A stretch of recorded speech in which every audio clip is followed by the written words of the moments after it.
Okay, here's on a dead compressor, and this is truly a dead variable displacement compressor.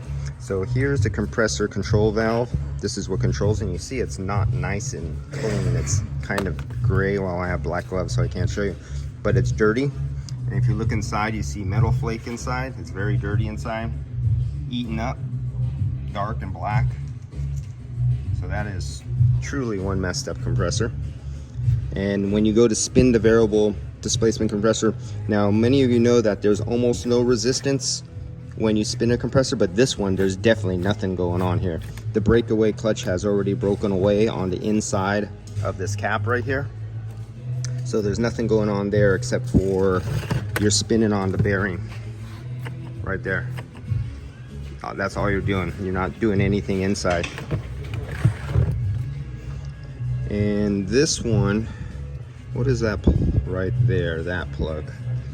I'm not familiar with this, but to me, that looks kind of like an oil drain plug. Let's take that apart.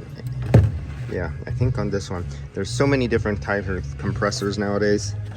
Compared back in the 60s and 70s and early 80s, we only had a handful of compressors and we can memorize every one of them, but not no more. All right, let's find out. Oh, here's your blow off valve. Usually around 440 PSI, that'll blow off.